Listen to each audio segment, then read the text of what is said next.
Hello, and welcome to The Mastering Show. My name is Ian Shepherd. I'm a mastering engineer, and I run the production advice website aimed at helping you get the best out of recording, mixing, and mastering your music. And with me, as always this week, is my co-host, John Tidy. John, how are you doing? How was your Christmas? Hey, Ian. Good to be here again. Christmas was great. Bit of a blur already, right? Yeah, definitely. Cool. Okay, so this episode, we want to talk about something we've talked about before, which is loudness. We've talked about it a lot. We've done 2 complete dedicated episodes on loudness, and we've talked about it a ton of times in lots of other episodes. But I think there are still quite a few people out there who are not feeling comfortable with the topic of loudness, especially with loudness units, LU. And so the goal of this is to just provide a simple introduction to the topic, so that to get anybody up to speed. And then once we have got a good basis of the topic of loudness, and hopefully people are feeling a bit more confident, I also want to talk about a common misconception that's going around at the moment, which is that in order to get everything to sound great online, you should master everything at -14 LUFS or some other loudness value. People might be surprised for me to say that that's not true. That's not what I recommend. So we're also going to talk about what I do recommend and what I think is going to give you the best possible results mastering your music for online as well. So if you're already a loudness aficionado, you might want to skip this and go for one of the other nerdier episodes. I'm sure there will be some interesting little bits and pieces in here, but we want to try and keep it as simple as possible. And I'm relying on John to prevent me from wandering off into the weeds in this topic. John, we were talking just before we started, and you were saying that, I can't remember what expression you used. It's like sometimes you think you've completely got the topic and then suddenly you haven't. Yeah? I mean, is it still like that? Like, I understand it. I can use it. And then I'll see something or someone asks a question a certain way, and it's like I second guess, and maybe I don't really understand it. So a refresher is always good. And the other thing is that I use it specifically for the work that I need to do. And when someone is asking a question that's outside of that, sometimes I get confused, like with the guidelines that they need for their particular task. I may not know everything I need to know about the topic. Yeah, I find the same. I mean, I think I have a pretty good grasp of it overall, but even so, yeah, you can be trying to explain it to somebody and suddenly get lost. Or even so, it's such a simple subject, but it's got so many little detailed bits to be concerned with. I mean, I think the thing that I wanted to say to start with is that, part of the reason for all of this is that loudness is not that simple. It's not even that simple to measure. There have been various different ways of trying to do it over the years.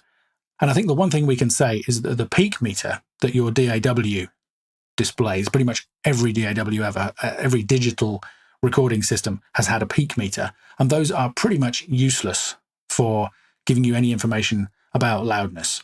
And the example I always like to give is if you compare something with a load of transient information in it, like, say, an extreme example would be a gunshot or a snare hit, which has a huge spike at the beginning of the sound and then decays very quickly. If you ever listen to just a raw record, if you ever try recording a gunshot yourself, you'll find that in order to stop the levels going right over zero and just distorting wildly, once you've turned the gain on the mic or the preamp down enough so that you can record it cleanly, when you play it back, it sounds more like somebody clapping their hands. So a really sharp transient impact and then decays very quickly. If you compare that with a very sustained sound, like, say, a string pad or a Hammond organ sound, or even something like a flute playing, that's a very sustained, steady sound with very little transient impact. If you match the peak level of those two sounds, you will find that the flute sound is much, much louder than the snare or the gunshot. And that basically shows you that the peak level is hopeless at matching loudness. So you need something better than that if you want to try and get a handle on, obviously, recorded loudness. We're talking about the recorded sounds. We did another episode where we talked about the difference between being loud and sounding loud. So we're talking about recording levels when we talk about loudness in this way. There's a whole other kind of aspect of the topic, which is what makes things sound loud to us, like things like distortion and maybe reverb if you're in an acoustic space, all of those kind of things. So we won't touch on those in this episode. We're just going to stick with this topic of trying to measure loudness and the best way to do it. So before I go any further, does that make sense, explaining that the peak has pretty much no information about loudness in it? It does to me, and that's pretty much what I've experienced. I see a lot of people trying to normalize their tracks before they start mixing or mastering. And if they're using the peak level, then it's not even close. May as well not even do it. Yeah, exactly. And again, just before we started recording, you mentioned that it still kind of weirds you out a bit sometimes to have a song that sounds loud, but where the peak level is nowhere near zero. Yeah, or when the loudness reading is higher than I might want, so I have to turn it down in mastering. And then the peak level is nowhere near, the -1 that we like to have things. Right. And so I'm going to avoid going into too much detail about that, but that's exactly what we're talking about, right? That's just because, we're used to seeing these peak meters, it's very tempting. And I mean, there's a general correspondence, right? It kind of on a broad terms, if the peak level is high, the sound is likely to be louder than if the peak level is low. But there are plenty of cases where that's not the case. And to measure loudness effectively, I think we need something more reliable. And that's where the loudness unit came from, basically. Now, we're not going to go into a huge amount of detail about how the loudness units work. I think one thing to that people find helpful just to start with is to say that one loudness unit, one LU, is the same as 1 dB. And when I say it's the same as 1 dB, what I mean is, let's say you measure a sound and it comes out as -14 loudness units, full scale, that's LUFS, just like we have dB full scale, dBFS. If you have one sound that's at, say, -14 and then another one that is at -12, if you turn the one at -12 down by 2 dB and then you remeasure it, you'll find it's at -14 LU. And the same thing applies. Boost it by 6 dB, it will get 6 LU louder. So that's kind of one thing that I think helps make things simpler. Another thing that might be useful is if anybody has used an RMS meter. That was kind of the previous best way of measuring loudness that we had. If the EQ is balanced, if you have a kind of broadly similar amount of bass, mid, and top in the signal, then you will find that the RMS and the LUFS loudness readings or level readings are pretty much the same. So just to take an example, if you have pink noise, say, at -14 LUFS, it's also going to be at roughly -14 RMS on a digital meter. So anybody who's kind of used to judging things with an RMS meter should find it pretty easy to cross over to LUFS. The way that they're different is that LUFS tries to take account of the fact that our ears are more sensitive in the mid-range, basically. I mean, if you just try an experiment where you crank up, say, 2K on pretty much any instrument, it will start to get painfully loud quite quickly. You probably only, if you're listening to it fairly loud already, you probably only have to add 2 or 3 dBs at that kind of frequency for something to start becoming uncomfortable to listen to. Whereas probably you could comfortably boost 3 or 6 dBs much lower down or much higher up. It's not necessarily going to sound good, but you've probably got a lot more leeway. And that is because our ears are most sensitive in this mid-range frequency. And that's probably an evolutionary thing to do with where most of the pitch information in the human voice is, or maybe even to do with the sound of babies crying. I don't know whether, it's difficult to know how much of that is certain, but it's definitely a fact. John, have you ever tried comparing RMS and LUFS and seen any differences? I don't think I have. RMS was something that's probably just as confusing, even though it's been around for longer. I think RMS was just as confusing to figure out because going back to normalizing, I've tried normalizing things to, I don't know, let's say -6, and then it's like distorted and it sounds terrible. And then you need totally different numbers, especially if you're used to thinking about peak level. Yeah, no, okay, so that's an interesting point, right? Maybe we should pause on that for a second. So one way to think about the peak level is that it basically tracks the outline of the waveform, which is tracking the voltage in the wire that's carrying the audio signal. So, yeah, if you were able to kind of zoom in on a waveform fast enough and have it track across the screen fast enough in your DAW, and also keep an eye on the peak meter, you would see them follow each other very closely.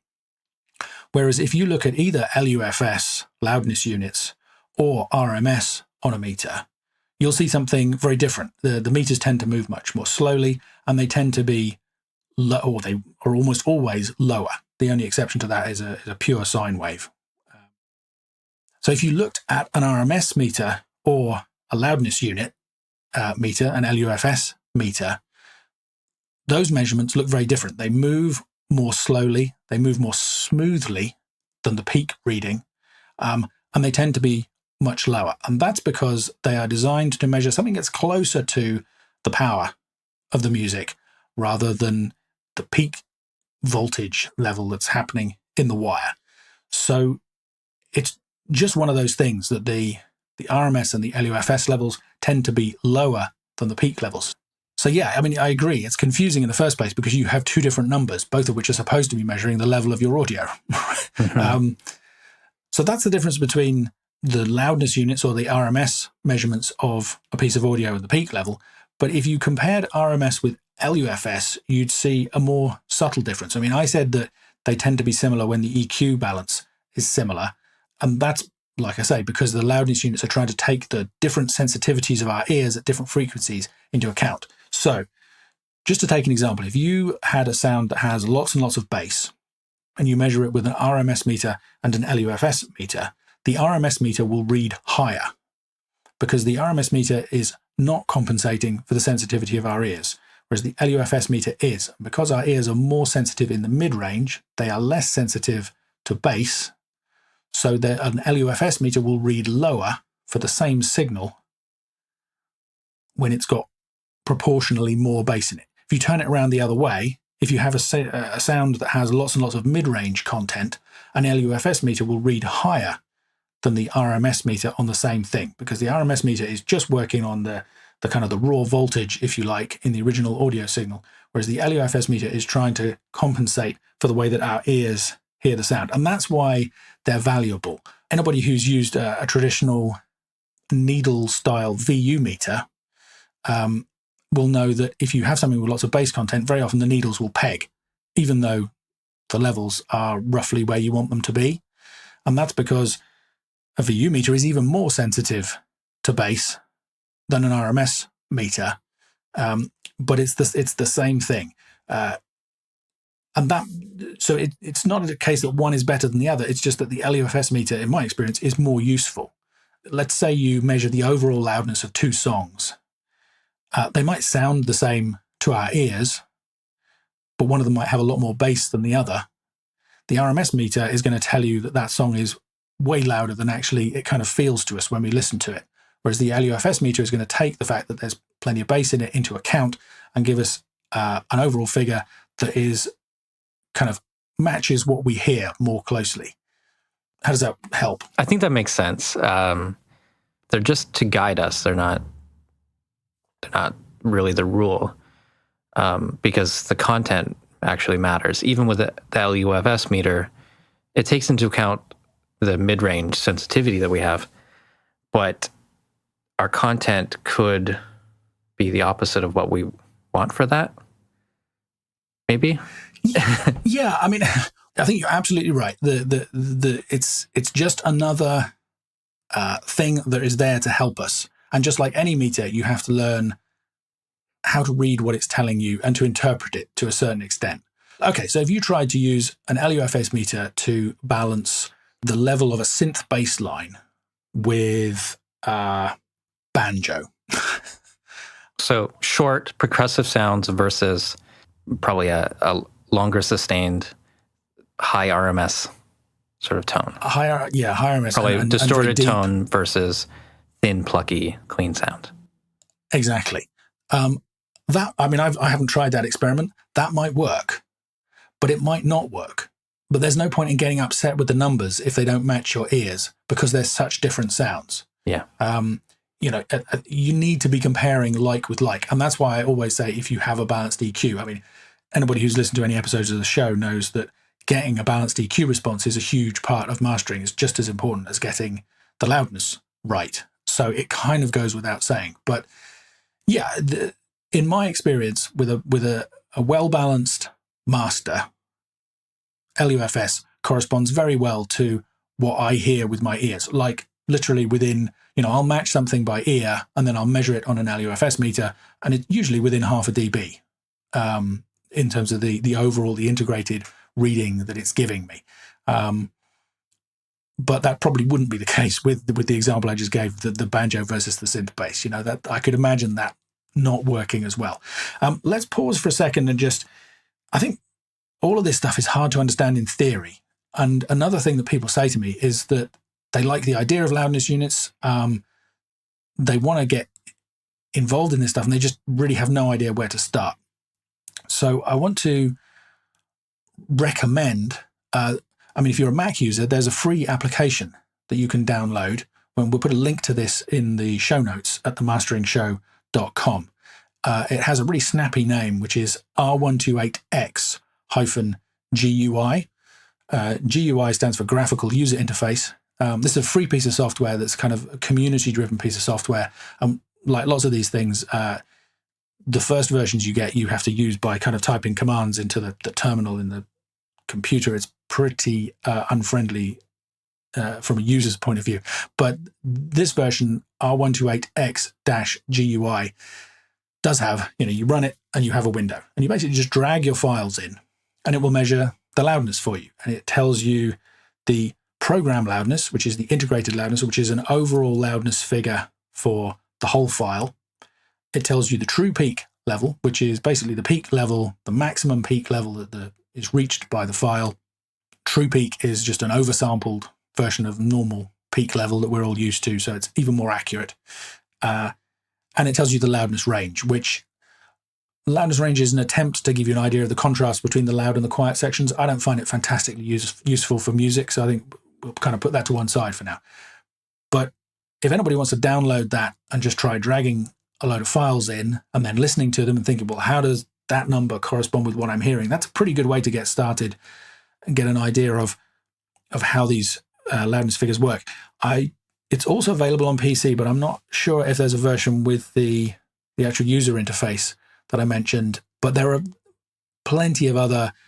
Reaper has a loudness measurement extension. Is that right? It's part of the SWS extension, which most users will probably have already. Just type in loudness into the action list, and you can analyze the loudness. Okay, cool. And that's a free extension, right? If you already have Reaper, which is really affordable anyway. Yep. Even if you only get Reaper just to use that, Reaper can be used for free with the demo, no restrictions. SWS extension is also free. Just put it into the user plugins folder, relaunch Reaper, and it'll pop up. Right, great. If you have Isotope RX, you can go to I think it's called Show Statistics.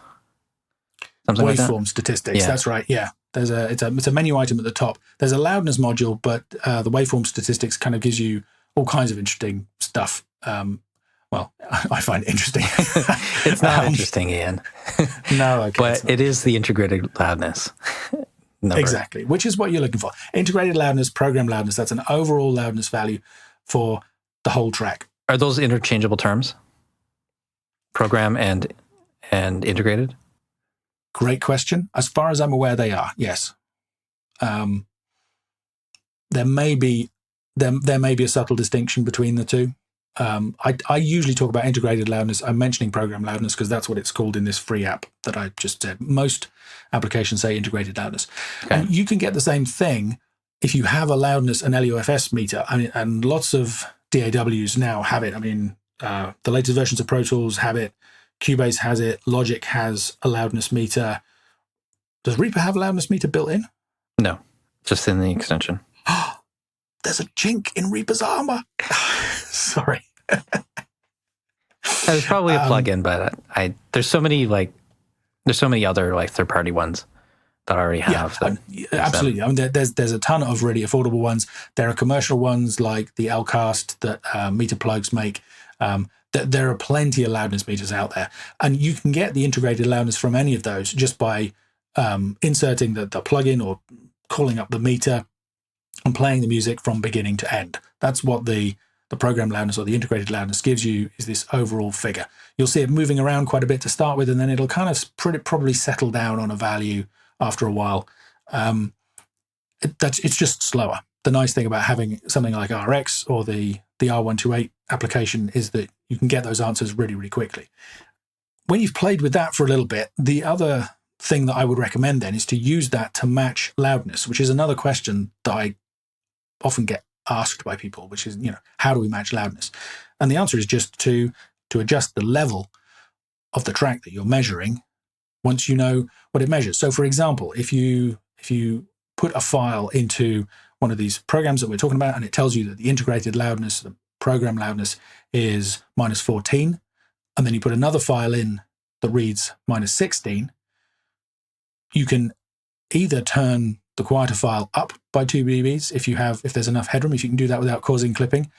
Safer is to just turn the louder one, the less negative one, the -14 one, down to -16. So in that case, it's 2 dBs. If you had one that was -10 and one that was -16, again, you turn the one that's at -10 down by 6 dBs, and that will have matched the integrated loudness. And hopefully they will sound a similar level. Now, as we said, if it's banjo and synth, bass, maybe they won't. But if they're well-balanced masters or mixes, they probably will sound very similar. And that, incidentally, is exactly how Tidal matches the loudness of the music that they play back. It's how Pandora match the loudness of the music that they play back. And YouTube and Spotify and Apple Soundcheck all do something similar, although those ones do it slightly differently. Anybody trying to get to grips with loudness units and how they work, there's nothing better than just starting to measure the mixes that you're working on, the masters that you're doing, maybe files that you have in your music collection, and just seeing what kind of numbers you get, and experiment with well, if I match these two numbers, do they sound similar in loudness to me? In what ways don't they? Chances are, if they don't sound similar after you've matched the numbers, when you compare the EQ, you'll find, as I say, one of them will have more bass, or one of them will have more upper mid content, something like that will explain the differences that you're hearing. Does it happen often to you, John? Would you say that you get surprised where, you looking at the meters thinking, well, these should sound the same, and they don't? Yeah, especially, mixes that you did on different days, or, the first song on the album versus the last song on the album in a mastering context. They're done by the same band, same engineer, all that stuff. When you put it in a compilation or in an album mastering process, it could vary wildly. So being able to analyze the loudness makes a big difference, really speeds up the process. But yeah, you run into things where maybe half of the songs sound very similar. They're in a very similar range for loudness. And then there's some other ones that are wildly too quiet or too loud. And it all has to be balanced out. It does. And actually, that brings us nicely to the final thing I wanted to mention as part of this topic, which was, well, it goes back to what you were saying. These are useful tools.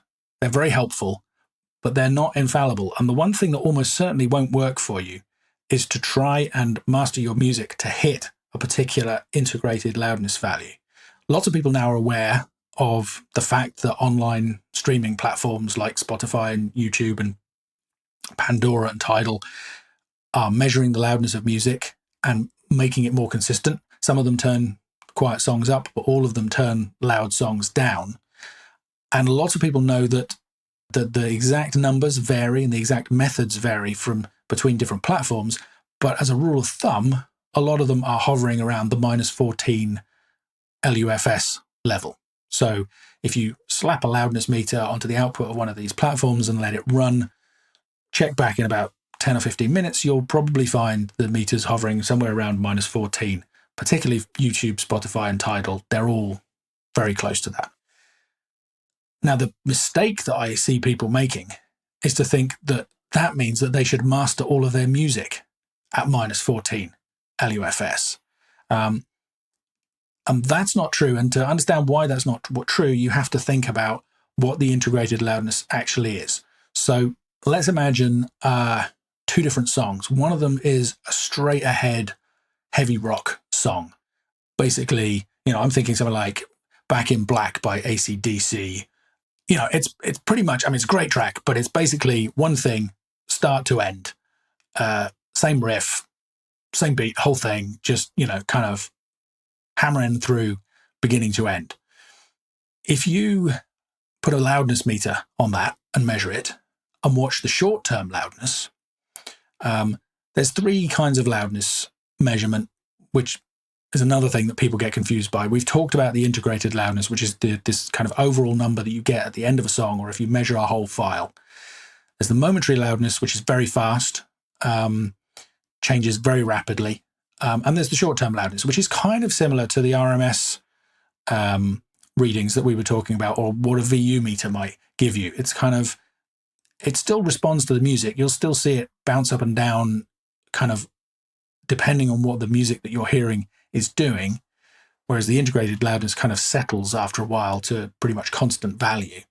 But it's slow enough that it's quite intuitive. I really like it. I watch the short-term loudness meters a lot. So in that kind of straight ahead rock tune, it's probably going to be hovering around a similar kind of level all the way through. And you'll probably find that the integrated loudness, the final measurement, is similar to that. It'll be a dB or two lower, probably, because there's still some variation in the short-term loudness through the song. So it's not like the whole song is flat out full loudness all the way through. So the integrated loudness will be similar, but maybe a dB or two lower.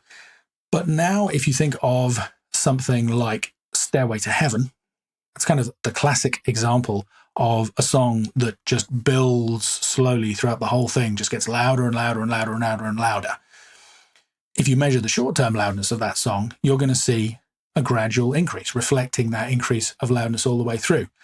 Now, when you look at the integrated loudness, the overall loudness measurement at the end, because, I don't know, maybe half the song is probably a lot quieter than it ended up, and because the end of the song is probably quite a bit louder than any other point, it kind of accelerates in the loudness towards the end.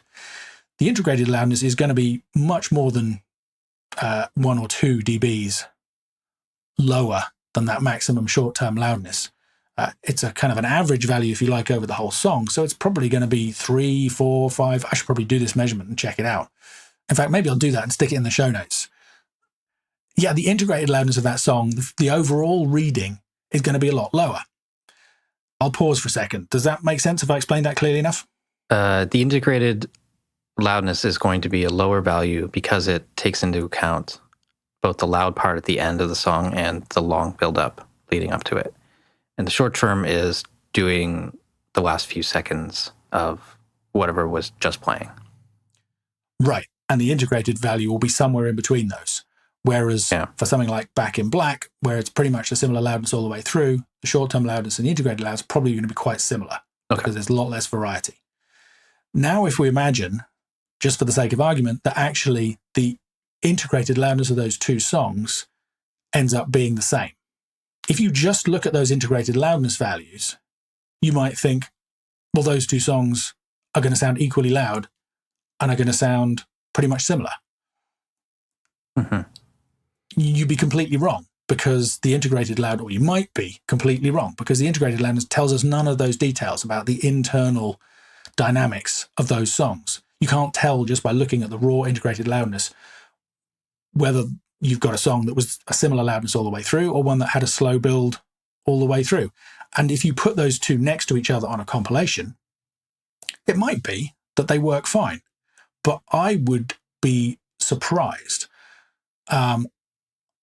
I would expect you'd probably want to turn the overall loudness of Stairway to Heaven up so that the quiet sections are not too quiet in comparison to Back in Black, the louder all the way through. I really should have chosen 2 Led Zeppelin songs, shouldn't I, for this example? Anyway, at least they're from roughly the same era.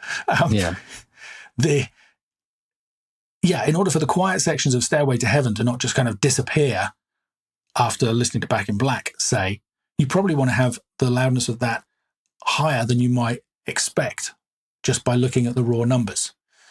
And that's an example. I mean, so to use another example, just imagine an album where you have a quiet acoustic guitar and solo voice song and a straight ahead rock tune on the same album. Matching the integrated loudness of those, and they're both pretty consistent all the way through. There's not a huge amount of variety in the loudness. If you match the integrated loudness of those two, the chances are the quiet acoustic song will just sound way too loud because musically we want it to be quieter than a full head rock song. Exactly the same thing applies online or anywhere else. That's why you can't master by choosing and saying, oh, I'm going to make everything -14 or -16 or -10 or whatever it is, because that may not be musically appropriate to whatever it is you're working on. That make sense? That's a really good point. And I think people do get caught up on the numbers. I've seen people say, just master it to -14, keep your peaks at -1, and you're done. But it really does matter for that particular song and the songs before and after, potentially. Absolutely. I mean, it'll work from a technical sense. They're absolutely right that if you want to meet the kind of specifications, if you like, then you're going to be safe by picking those numbers and sticking to them. But musically, chances are they won't work. Yeah. Well, maybe if we're mastering singles and we want them to be put on YouTube, and we don't want YouTube to normalize them, those would be the numbers we would choose, so that we're avoiding distortion from the streaming. Plus, we're avoiding the normalization by being within its target value, which is roughly -14. Well, that's really interesting because I guess, yes, you're right. Well, actually, no. Because tell me more. Well, you're right in the sense that if you're mastering singles and your goal is to get maximum loudness, then matching those numbers is a perfectly reasonable way to go. But if you have 2 or 3 songs that you want to work musically in comparison to each other, even in comparison to everything else that's on the service, you do better to keep the loudness of the acoustic ballad a little bit lower, because Tidal and YouTube don't turn quieter songs up. That would retain the musical balance between those 2 songs, and actually that is what people, or most people, prefer. It's not to say that aiming for those numbers is always wrong, but it's certainly not always right. If you just aim for the raw numbers, the integrated numbers, then there are definitely going to be cases where things don't turn out the way you expect. You don't get, you might find that what you wanted to be a nice, quiet, gentle song just sounds ridiculously loud, or what you intended to be a really loud song doesn't have the impact that you wanted. And given all of that, I can imagine anybody listening to this will be going, well, what was the point of all of this again? You just spent half an hour or whatever it is talking about integrated loudness numbers. Now you're saying they don't work. And that's not what I'm saying. The integrated loudness is valuable, but it's not the best way musically of judging loudness for online streaming or for mastering in general. But Ian, what is the best way to do that? I'm glad you asked me that, John. Totally unprompted. Exactly. And just on the money. And actually, there's a blog post where I go into this in a lot of detail. We'll put the link into the show notes. But again, I can kind of summarize the process briefly. And in a nutshell, you just pay attention to my favorite measurement, which is the short-term loudness. And what I've found, this was, I think, the way really that I was taught to master originally 20 plus years ago, and the way that I've worked ever since.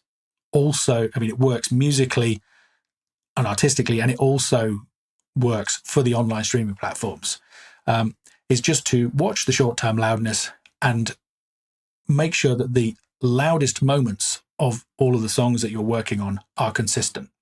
So probably if I was mastering a compilation album with Back in Black and Stairway to Heaven on it, I would probably make, maybe the very end, the very loudest bit of Stairway to Heaven would be a little bit louder than Back in Black is pretty much all the way through, but not a huge amount. I would keep those two things pretty much consistent. And then I would make sure that the quieter sections of any of those songs that I was working on balanced musically with the loudest sections. So it's not that I ignore the integrated loudness at all, but because you can get different integrated loudness readings depending on the genre or the arrangement of the song or just the musical content, what I pay attention to is the loudest moments. So my personal rule of thumb is no louder than -10 LUFS short-term loudness at the loudest points of the song, with the peaks at -1, which is something we've talked about often, just to avoid problems with encoding to MP3 and all of those things. And that works really well. And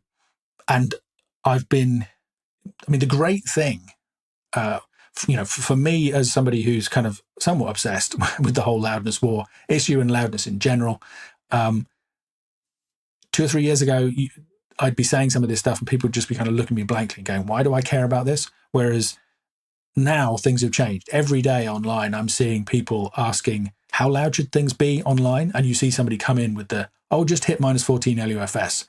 And then I pop up and say, actually, that's not always going to work for you. I recommend this instead. And I've had completely positive feedback. It's worked for me and it's worked for the people who've tried this stuff. So anybody listening to this, I really encourage them to give it a shot. And I'm guessing that's something that you would have found as well, yeah?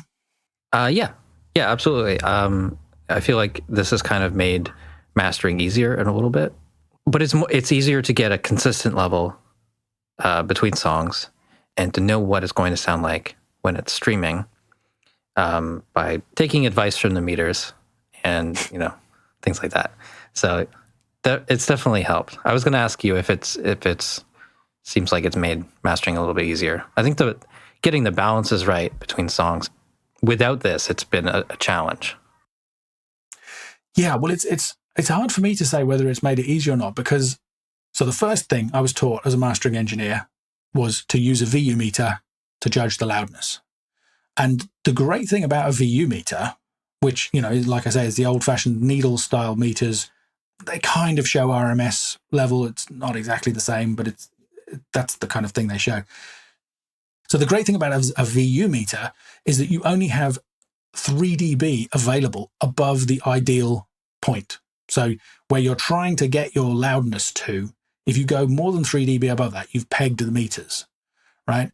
And it's almost kind of, it comes naturally. If you set your overall loudness of a song too loud, the meters might look reasonable for the majority of the song, but when you get to the really loud bit, they'll slam and hit the stops. So you turn stuff down.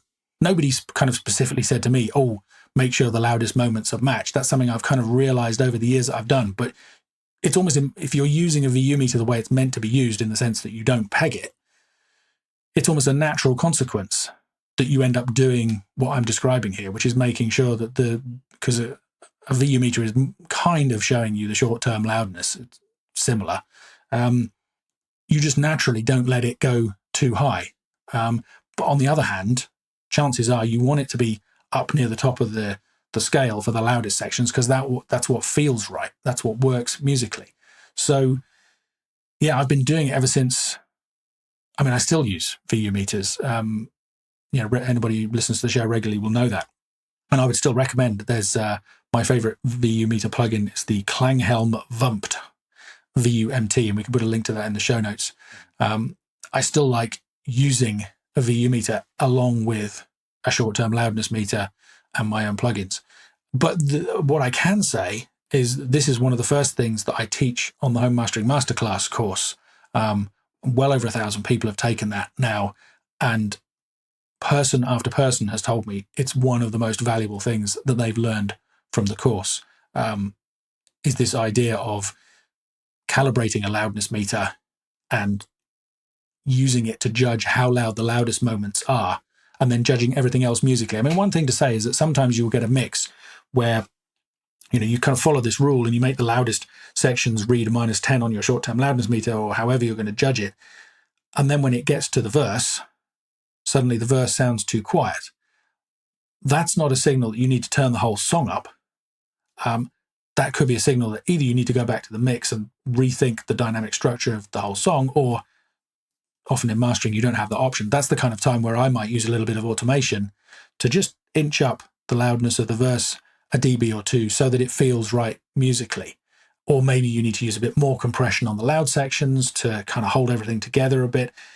And this is the other fascinating thing in terms of working and mastering. When you start to follow this rule and you combine the kind of the musical choices with the technical decision, and then you get to the end of the process and you measure the overall loudness with a piece of software like the ones we were talking about earlier, you find, more often than not, the integrated loudness is between -12 and -14, maybe -16 if it's a really gentle song. So even though you weren't aiming for those figures, you end up in the right ballpark. But you end up in the right ballpark and it sounds right musically, which is, the ideal. That's the goal. You want something that conforms technically and works artistically. To summarize the numbers that we're actually using or looking at during mastering, sort of as a shortcut, you could try normalizing to integrated levels or analyzing, applying gain to meet that middle value that we want. But from song to song, and if we're doing this kind of by ear, we're usually taking the chorus or the loudest section of the song, and we're looking at the short-term values, and we're matching that. Maybe we're matching the verses with another one, and then we're using automation to even out any discrepancies there. And in previous episode, I think you said a rule of thumb is like 4 dB lower for the verses to the choruses.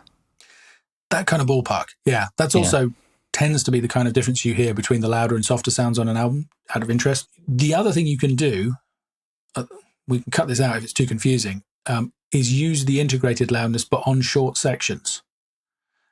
Because if you imagine you've got some music that's kind of hovering around -14 short term, and it just does that for 10 seconds, and you play that piece of audio or just kind of snip that piece of audio out and measure it, the integrated loudness of that section is going to be roughly -14 as well, because the short-term loudness was at that kind of level all the way through, right? The discrepancies between short-term and integrated loudness only happen when there's lots of variety in the short-term loudness over the time that you're measuring it. So if you want a quick and easy way to kind of implement what we're talking about here, you could do worse than just, reset the loudness meter, start playing during the loudest section of the song, stop playing before it gets quiet again, and look at the integrated loudness. And if you match that for all of the songs, that would be a great first step. That's going to save you a ton of time in terms of, because, learning to judge loudness by ear and get it right musically, it's one of the most important things a mastering engineer does, and it's therefore one of the most challenging things there is to learn. One thing you could do is you could measure the integrated loudness of all of the songs and make them all roughly equal, and then listen through and go, okay, now I'm going to choose to turn this one up by a couple of dBs and this one down by a couple of dBs. That's one way to do it. Probably or less. Yeah. Let's say I've got one song, I'm pretty happy with it, and then I want to compare it with another song. I mean, in terms of listening and in terms of levels, what I do is I just glance at the waveform, which gives me an idea of where the loud sections are. And then I skip directly from the loud section of one song to the loud section of the other song. And I listen and I look at the meters. And if one of them sounds louder than the other, then I adjust. Or if one of them reads louder than the other, then I think, do I want to adjust this? Over time, as you build up experience, it's got to the point now where when I first started out mastering, everything came in on tape. So you had no choice but you could fast forward blindly and look for the loud bits. But the best thing to do was just kind of sit there and play the whole song through and listen to it. And I still think that's a good thing to do when you're mastering, just to hear, how the song evolves, how it works musically, where it's going to go. You've got a shortcut when you're working in a DAW because you can probably see visually where the loudest section of the song is. Even these days, I tend to just start playing from the beginning of the song and adjust the loudness by instinct. But that's kind of having learned these lessons from having done this stuff over time and had these meters and used these meters and learned what they mean.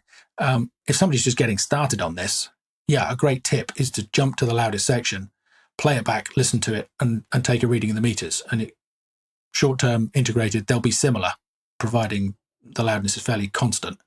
And try matching those numbers.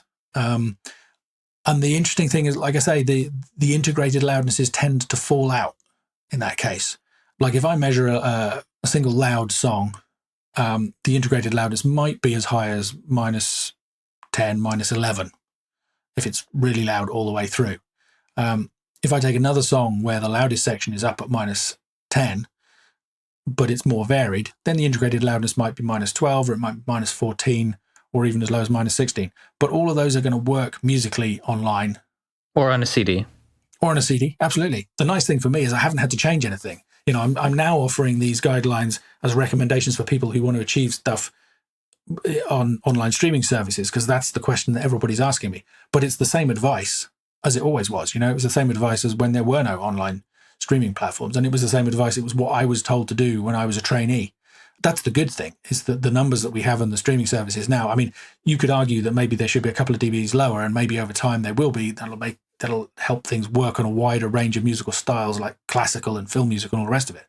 But as they stand, for the majority of pop and rock music, you've got enough freedom and enough room in the specification to just do what sounds musically right and it to work from a technical aspect as well. So, the integrated loudness kind of just falls out to be about right when you follow these rules. And that's the reason I like it. Cheers. What was that sound? It was the clink of my ring on my whiskey glass. Which means it must be time for the mastering maxim. You're absolutely right. And again, this is one of those episodes where it's not really going to surprise anybody who's listened this far. The maxim is to find a way of measuring loudness and start paying attention. It could be an application like RX or Reaper or the free R128X-GUI application. Maybe there's a PC equivalent of that, hopefully. Or it could just be getting a loudness meter, putting it on your mix, your master, and starting watching what's going on. The quicker you can get into that learning process and start connecting the numbers that you see with what you hear and understanding how the changes that you make, the quicker you're going to get to grips with the whole thing. Hopefully, if you've listened to this episode by now, it won't all kind of seem maybe as mysterious or confusing as it used to. I mean, that's an interesting thing. Somebody said to me the other day, they find all of these things that I'm always talking about confusing. And I kind of thought, well, but it's really not that confusing. It's simple. You just make sure the short-term loudness doesn't go above -10. I mean, how hard is that? And the thing that I realized is that what gets confusing is trying to explain to people why. I'm saying this, I'm the last person in the world who would say, Ian, do this and don't ask why. I mean, that's just asking for trouble. There's no way I'm going to do that. But basically, that's what I'm saying to you guys out there. If you want the easy life, try following that rule and see where it takes you. And my experience is, and the people who've taken the course and the feedback I get is, over time, you will come to realize, I didn't invent this. This was something that was taught to me. This is something that was handed down from the guys who were cutting vinyl way back in the early days of mastering. It works, and it's one of the most powerful things you can do to improve the results of what you're doing. So, start measuring loudness, start paying attention. You still got to use your ears, but these are incredibly valuable tools. So there we go. Hopefully that helped people. The intention was to keep it simple, and as always, there turned out to be a ton of information there, as always. I hope that wasn't too overwhelming for you if you're listening to this, hoping for the simplicity. Well, you can always hit us up with some questions, send us a message on Facebook or Twitter. We're always happy to try and help if we can. We may not always be able to reply personally, but we read all of the comments on YouTube and everywhere else, all the emails, and they do feed into what we decide to do in future shows. So thank you to everybody who's doing that anyway. If you enjoyed the show and found it useful, please go to themasteringshow.com/review and leave us a rating and review. on iTunes. We really appreciate that. It's a great way of keeping the profile of the podcast active and helping more people find us so that we can help more people, which is the goal. John, thank you very much for helping me with this apparently simple but not so simple topic again. As always. Yeah, no problem. Thank you to Kaylee Law for letting us use his music. And John, thank you in advance for editing and mixing the show. And thank you for listening.